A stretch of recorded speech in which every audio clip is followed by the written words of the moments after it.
mushaka mwakora staking ku bafite ubushobozi bwo gukora staking. Gusa njyewe ntabwo nabagira inama yo kujya gutegereza kuri exchange, kuko kuri exchange uzaba uri ukungukira muri holding gusa. Fanya Kazi TV. Yes, tuongeye kuba ikaze kuri Fanya Kazi TV. Mbabwira ko ahangaha ni hahandi tukura ubumenyi butandukanye. Ahandi tuba turi gushakisha kugira ngo icyo twigiye hano tujye kukibyaza umusaruro, tugira akantu tubika ku ikofi. Muri aka kanya turi kumwe nanone na wa muhanga cyane muri trading, bakaba bamwita Gabi Trader Rwa. Twongeye kugaruka uyu munsi tuvuga kuri ATU. Muribuka ko ubushize twavuze ku itangazo rya mbere ryari ryasohotse ndetse na app nshya yari imaze gusohoka, ariko kuri ubu nanone hari andi matangazo kandi hari byinshi biri kuvugwa, biri kwitegurwa mu gihe kiri imbere mu minsi mike cyane. Impamvu twongeye kumuha ikaze muri akanya kugira ngo atubwire nizihe mpinduka ese andi matangazo aherutse gusohoka aravuga iki, yaba ari cyo abwira aba ambassadors ndetse n'aba users muri rusange. Tuguhaye ikaze. Murakoze kunyakira kuri Fanya Kazi TV. Nitwa Crypto Hunter Gabi Trader Rwa. Nishimiye kubana namwe. Nizeye yuko ibiganiro bikomeje kugenda tubagezaho bikomeje kubashimisha. Ni munsi rero ndifuza ko hari icyo twavuga kuri aya matangazo yasohotse, by'umwihariko kuri ATU. Dukomeza tugenda twibanda no kuri crypto muri rusange, ariko kuri inco tugiye kuvuga kuri ATU.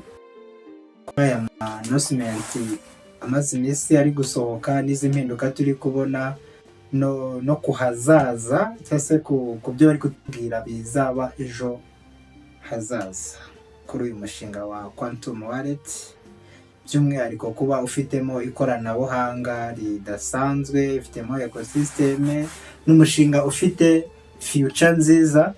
Namwe rero batarawujoininga ndabakumbuje kuba mwaza tukabafasha kuba mwawujyamo. N'umushinga mwiza cyane, n'umushinga ufite ahazaza heza, muri make ndabakumbuje. Yes, tubwire rero muri no minsi ni gishya kindi gihari, abantu bongere bitege iki cyane ko bamwe bakomeje kugenda bagira gushidikanya kwinshi baza se ibi bintu byaje kugenda gute. Hari n'abataremera ko aya announcement ari gutambuka cyangwa se ari gusohoka byaba ari ibihuha cyangwa se ibinyoma, nta kwizera kurimo. Abantu bizere iki, bitege iki. Tubwire mu buryo burambuye ku matangazo navuga ari recent cyangwa se ya nyuma duherutse kubona. Okay, mbere ya byose ngenda banza kuvuga kuva umunsi wa mbere waduherezaga announcement ya mbere, nyuma y'igihe kingana n'umwaka wose tutabona announcement. Bamwe twumva ko umushinga warangiye, ariko nyuma baje gutangira kuduhereza announcement. Bamwe banga kubyizera, batangira gushidikanya bavuga bati baje kutwiba, baje kugira ute. So ibyo ni ibintu buri wese yatekereza, kuko abantu bashoye amafaranga ni benshi cyane kandi nayo mwashoyemo ni menshi. Birumvikana kuba mwagira gushidikanya, ni ibintu byumvikana. Ariko ikintu cya mbere nge nababwira nuko uyu mushinga mukwiriye kuwizera kurenza indi mishinga iyo ari yo yose, kuko umushinga uko wagiye umeze niko ugarutse umeze. Nubwo bamwe muri gushidikanya mutese coin zacu cyangwa se asset zacu ziri kuri network ya BNB kuba tutari kuzibona, ukaba ari kudushyiraho network ya Tron, ibyo bimeze bite? So tujye kugenda tubivugaho. Bamwe mu byo mwibazaga maza kuba mwasobanukirwa, buri wese araza kubona igisubizo cy'ibyo yahoraga yibaza. Duhereye kuri iyi application nshyashya, benshi barayibonye bagerageza kuba bakora import, biranga bitewe nuko version dufite kano kanya iri hasi cyane. Ntabwo twakora import ngo bikunde kuko dufite version iri down. Mwibuke neza ko twari dufite version iri kuri 1.08. Ubu kano kanya dufite 1.01. Murumva iyo version ntabwo yabasha gukora import ngo bikunde. Dukeneye byibuze kugira ngo dukore import, dukeneye ko iri application igera kuri version yahoze iriyo cyangwa se inayirengeho, nibwo twakora import. Kandi iri application ntimutekereze ko tuzagira application ebyiri. Kuba mutari gukora importing ntibikone, ntimutekereze ko tuzagira application ebyiri. Tuzagira application imwe izaba iri mu buryo bubiri. N'ujya uri muri BNB uzajya ufite agaciro ko muri BNB, n'uri kuri Tron uzajya ufite agaciro ko muri Tron, kuko zira coin zizaba zitandukanye. iyo kuri BNB n'iyo kuri Tron ntago zira coin zigera ziba zimwe, zaba zitandukanye bitewe nuko n'ahantu zubakiye haratandukanye. Iriya ya Tron izaguma kuri DEX ntizigera ivaho, kuko iriya coin igomba kuzaba hybrid. Noneho iyo kuri BNB nayo ikaguma kuri izajya kuri CX ari izaristinga tukayibona ku ma exchanger, yayo ubwayo ntizigera ivaho, ntizigera ijya kuri DEX. Kandi coin ntabwo yabasha kuba hybrid itubakiye kuri network ebyiri. Ikindi hamwe igomba kuba iri kuri DEX, ahandi iri kuri CX centralize ande iri decentralize. So ibyo bintu mugomba kubimenyera. Abantu muri gushaka gukora imponti mukabona ntibiri gukunda, ntabwo version dufite, ntabwo twahita dukora imponti ngo bikunde. Kandi ikindi ku bantu bari gutekereza ngo bari kubarya amafaranga yabo cyangwa se baje kubarya amafaranga yabo, ntitwirengagize ko igihe cya mbere twari turimo yari test. Kuva 2024 kugera 2025 yari test, ntabwo yari open mainnet. Open mainnet iri muri 2026 na 2027. 2026 muri quarter 4 na 2027 quarter 1 niho hari open mainnet. So rero tugomba gutegereza ibyo bari kutubwira. Mwabonye yuko banavuze yuko ku bantu bari bafitemo asset ubwo ni mu ma USDT nagari muri ATU, abo bantu bagomba kuzahabwa indishyi y'akababaro ingana na 50% y'ibyo bari bafitemo. Mwana tanze urugero bavuga ati niba ufitemo $1,000 bazakongera $500 y'indishyi y'akababaro. So nagiye mbona message nyinshi zivuga ati se ari amafaranga bazayakura he yo kuba baduhereza, ariko nk'icyo kibazo ntabwo twari dukwiriye kuba twakibaza, kubera ko bo ubwabo bamaze kwibonera igisubizo. Bagiye gutanga announcement isobanura kuri biriya bintu byo kuvuga ngo bazaduhereza ari amafaranga. Bari basohoye budget ya billion 5 z'idolari, bivuze ngo imibare bamaze kuyikora. Ikindi kandi ku bantu bagomeje kwibaza ati se kuki tutari kubona ibyacu, niba umushinga ugarutse ari muzima, umushinga niba ugarutse mu mazina yawo uteditinzwe cyangwa se ngo bagire ibindi bintu runaka bahinduraho, kuki tutari kubibona? Ubwo rero ngo ntabwo uramushinga ukiri decentralize wabaye centralize. Mu by'ukuri ntabwo uramushinga wabaye centralize, uramushinga uracyari decentralize. Ku bantu bafite gushidikanya muzagende mufata umwanya mukore research. Nta muntu ushobora kwinjira muri wallet yawe utamuhaye uburenganzira, utamuhaye mnemonic phrase ganara amagambo 12 na private key, cyangwa se wamuhaye ra QR code yo kuri private key. Ibyo bintu atabashije kuba yabibona, bivuze ngo ntago yabasha kuba yakinjira muri wallet yawe. So mutuze rero mutegereze, ibyanyu biracyahari, nta hantu byagiye. Bagaragaje imbogamizi bahuye nazo, hari zo gukora review, hari ikibazo cya liquidity.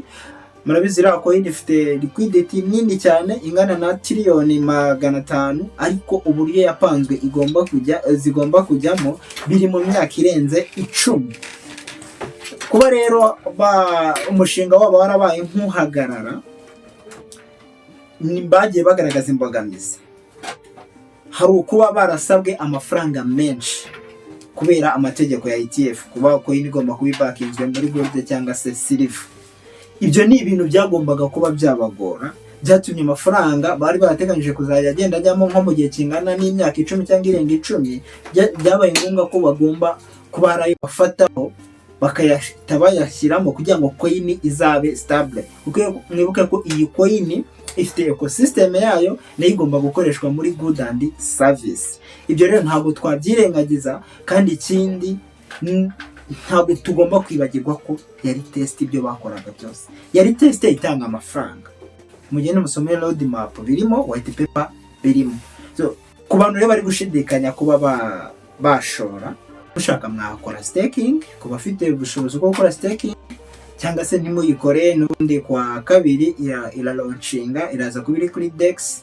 Yo ni iri izajya kuri DEX, yo ntimutekereza ko izigera ijya kuri CX. Ibyo mubyikoremo ntabwo bizakunde, kuko ira coin igomba kuba hybrid nkuko natangiye mbivuga.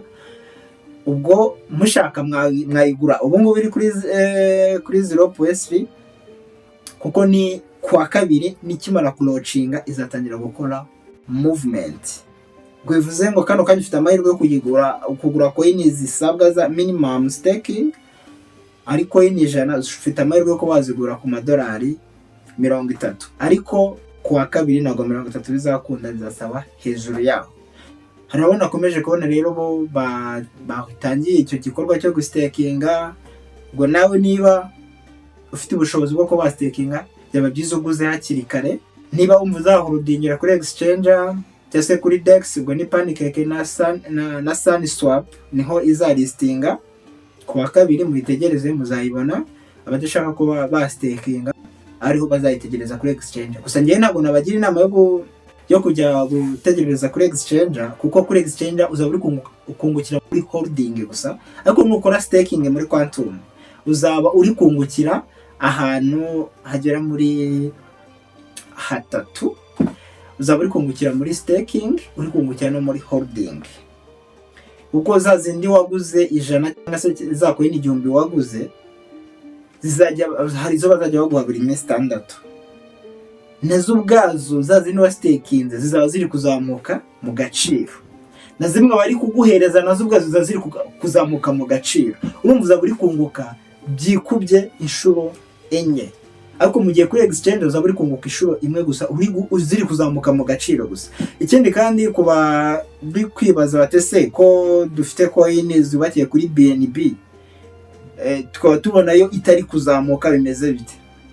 Kubera benshi rero bagiye kuzabona iriya coin iri kubasigaye kuri Tron, bamwe bazafata umwanzuro wo kujya kugura BNB, wenda ntizirukanka cyane, izazamuka gakeya, kuko iri izajya nko kugera ku madolari nk'icumi, iriya nageze ku madolari 2 cyangwa se idolari 1, bitewe nuko iriya ya kuri Tron izaba iri kwirukanka.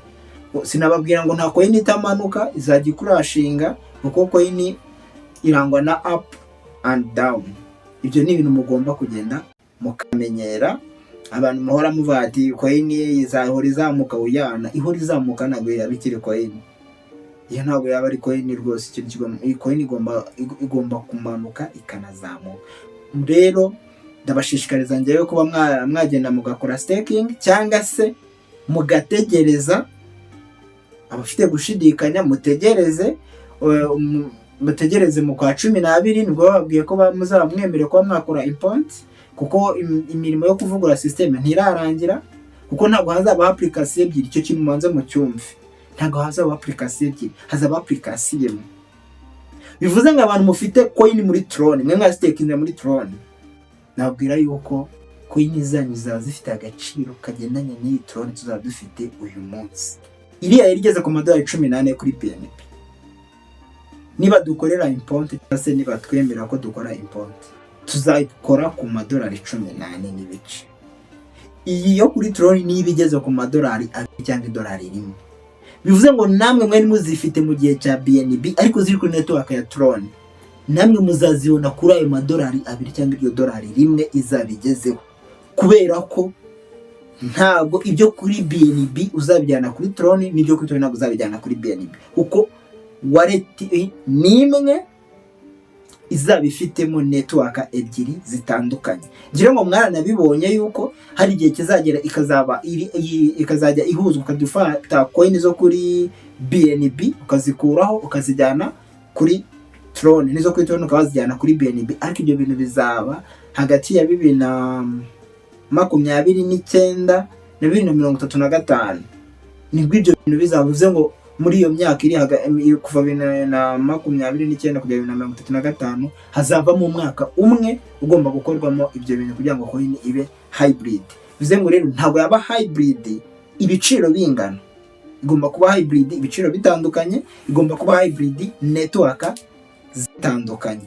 Ngira ngo ibyo bintu birasobanutse neza. Hanyuma rero ngira ngo nkubaze nanone, ugize kuvuga ko iriya myaka yashize bari muri test, kandi iyo test hari ababashije kubyungukiramo, nubwo hari abavuga ko bahombye, ariko abenshi babyungukiyemo. Rero bigaragaza ko kuba yongeye kugaruka n'ikindi kizere gitangwa. Ariko se hari icyo bavuze muri itangazo rishya, hari aho bavuze ko bazasubiza cyangwa se bazatanga indishyi z'akababaro. Sobanura gato mu magambo make, ninde uzasubizwa? Eske ni umuntu wese wakoze staking gusa?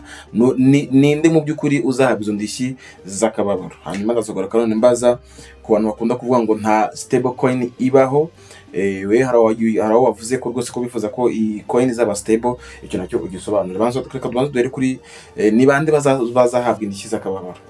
So ku bantu bazahabwa indishyi z'akababaro ni abantu baba bafite mu ma USDT, barakoze staking muri USDT, cyangwa se batigeze niyo waba uzifite ziri muri wallet utarakoze staking, muri make n'abantu bafite mu ma USDT. Nimutekereza ko abantu bafite muri AT cyangwa se muri coin mwe muzahabwa indishyi y'akababaro. Urya bazaha indishyi y'akababaro abantu bafite mu madolari biteguraga kubikuza. Ubwo niba ufitemo ibihumbi 100 bazakongera 50,000, niba ufitemo ibihumbi 10 bazakongera 5,000. Ndumva ari gutyo nabivugaho. Nubwo benshi nabonye babyumviseho nabi bakavuga bati iriya 50% ngo niyo bazaguha ku byo wari ufitemo, ngo ubwo niba ufitemo ibihumbi 10 ngo bazaguhereza 5,000, ngo nawe ufitemo ibihumbi 100 bazaguhereza 50,000. Oya, ni indishyi y'akababaro kuba baratinze kudufungura cyangwa se ko bari baradufungiye, niyo mpamvu bemeye gutanga indishyi y'akababaro. Yego, tunashishikariza abantu kujya gusoma muri roadmap bamenye neza mu by'ukuri umushinga uburyo uri gukoramo. Hanyuma ku kintu cyo kuba rero hifuzwa ko iyi coin zaba stable, ese koko nta stable coin ibaho? Stable coin zibaho cyane, by'umwihariko muri iki gihe tugezemo cya KFS, aho isi yose iri kugana mu gukoresha cryptocurrency, aho bifuza ko crypto zitangira gukoreshwa muri good and service. Bityo rero ari mpamvu basohoye ETF, bivuze ngo iyo coin igomba kuba yarabakinzwe muri gold and silver mu buryo bwo kwirinda ko iyo coin yamanuka cyane. Urugero kano kanya ugiye kuranguza bitcoin, imari yawe yajya kuva nko mu Bushinwa yajya kugera mu Rwanda, bitcoin yaramaze gucrashinga cyangwa se yaramaze kuzamuka cyane, bitewe nuko rero ziriya coin zitaraba stable neza. Niyo mpamvu bashyizeho ari amategeko kugira ngo zibanze zishyirwamo amafaranga ahagije kugira ngo zitangire kuba zakoreshwa muri good and service.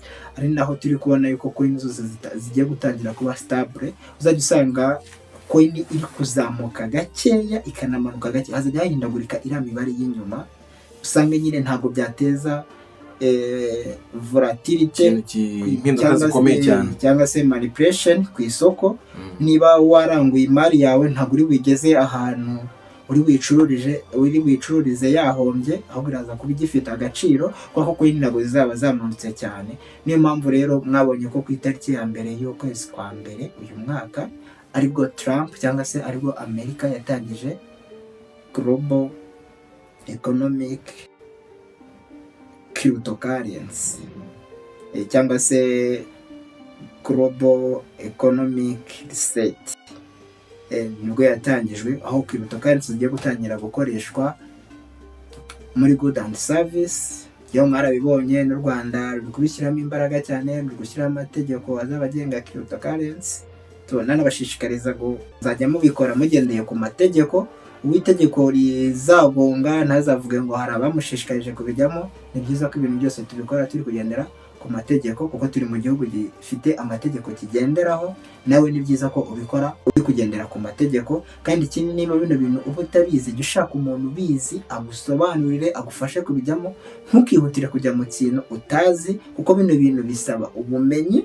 Ntabwo ari ibintu bijyamo umuntu uwo ari we wese ubonetse uvuga ngo nzi gukora deposit, nzi gukora withdraw, nzi gukoresha peer to peer. Ntabwo ibyo bihagije kuba wahita uvuga ngo ugiye kujoininga imishinga ya cryptocurrency, kuko hariya ni ahantu ushobora kujya ujyanye amafaranga yawe yose, niyo ari miliyoni 10 ukavayo nta nimwe utahanye, nta n'igihumbi utahanye. Ni byiza rero ko mubijyamo mwabanje kubisobanukirwa neza, kuko ababizi barahari kandi biteguye kubafasha. Nanjye ndahari, uzanyendera azaze nzamufasha. Ntabwo wenda ndi umuhanga cyane muri bino bintu, ariko ntabwo nanone ndi umuswa cyane kuri bino bintu. Aricyo bafasha abantu nibagerageze bige ibintu, kuko niyo si turi kwerekezamo.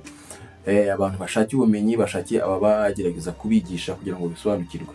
Mu gusoza rero wanavuze ko rwose ababishaka bashora, ariko ntawe ubwe ngo nagenda ashora imitungo ye yose muri ATU cyangwa se muri coin runaka. Gusa nanone no kureba iyo umuntu amaze gusoma roadmap ya ATU ashobora kumenya neza icyerekezo, niba test yarabaye abantu bakagira uburyo babyungukiramo, nyuma ikaza kubihagaza ariko ikabigarutse nanone. Ntabwo ntekereza ko yaba ari imikino uyu mushinga waba urimo. Reka rero tugushimire, sinzi ijambo rya nyuma wabwira abadukurikiye by'umwe kuri Fanyakazi TV, kugira ngo hatazagira umuntu winjira mu bintu atabanje kubitekerezaho neza, ejo bundi akaza akatubwira ngo twaramubeshye, twamubwiye gutya na gutya. Ikiganiro mu by'ukuri kiba gishingiye ku bitekerezo natwe tuba tubona n'ubushakashatsi buba twakoze, ariko ntabwo tuba tuvuze ngo ni ihame. Aba bantu bababwira iki kugira ngo tuzagira uzatwitakana twaramubeshye ngo twamwohereje mu bintu none abigendeyemo. Njye mbere ya byose icyo nabanza kuvuga ni uko uyu mushinga ugarutse ufite imbaraga zirenze izo wari ufite ubushize. Kuko mu mwaka washize ibyo twari turimo byose, haba muri white paper, haba muri roadmap, twari turi mu cyiciro cya test. Ubu kano kanya n'umushinga ugarutse uri muri mainnet, nta bya test. Nk'ubu navuga ko ufite imbaraga kurenza uko mu minsi yashize wari umeze, nk'uko nabo babivuze. Bavuze ko n'umushinga ugarukanye imbaraga, uje gukora neza kurenza uko wari uri gukora mu minsi yashize. Ikindi navuga rero ku bashaka gushora, ikintu cya mbere ugomba kumenya cyangwa se itegeko rya mbere rigenga crypto cyangwa se trading, hariya ni ahantu ushyiramo amafaranga witeguye gutakaza. Simvuze ngo nushyiramo amafaranga uzahomba, oya, ahubwo hari ushyiramo amafaranga witeguye gutakaza, kandi cyangwa se amafaranga udakeneye. Ugwana amafaranga uramutse ubuze ubuzima butahagarara. Yego. Urugero ushobora kuba ufite miliyoni idafite ikibazo, njye ntabwo ntamubwira ngo shyiramo iyo miliyoni, ahubwo fata 500 aba ari ushyiramo, kuko ubuzima burahinduka. Ejo ushobora gukenera gukora ibindi bintu runaka, ariko icyo gihe uhise warasegeranye 500 wahita uyakemuza ibyo bibazo. Kuko nyine nk'uko nabivuze muri crypto, nka gutya bataramara gusetinga ama crypto neza ngo abe stable, coin yasubira inyuma. Ushobora gusubira inyuma ugasanga aho wayiguriye bya 500 wasizemo bisigaye ari muri 400, bisigaye ari muri 300. Ariko nuyashyiramo amafaranga uvuga ngo ntabwo yakeneye nko mu mezi 6 ari imbere cyangwa mu mwaka uri imbere, bizakorohera ko kuba ya coin yazamuka. Kuko inyungu zo muri crypto ntabwo ari inyungu z'amezi 2, 3, 5, umwaka, si n'imyaka 2. Inyungu zo muri crypto ubundi zihera ku myaka 3 kuzamura. Niho hantu honyine ushobora gushyira amafaranga ukunguka vuba, kuko buriya ushobora kujya kugura ikibanza. Ntabwo ndi kubabwira ngo nimujye kugura real estate ngo mujye mu gushora muri visual asset, oya.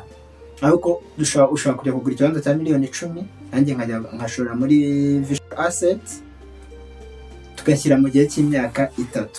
Njye nzaba narayakubye inshuro zitari munsi y'3 cyangwa 4 bitewe na crypto naguze, cyangwa se bitewe na visual asset naguze. Ariko wowe n'ababaye menshi nakazaba arenze miliyoni 15, cyangwa se bitewe n'ahantu waguze, bitewe n'uburyo ki hari kugurwamo, cyangwa se bitewe n'uburyo hari kugira agaciro.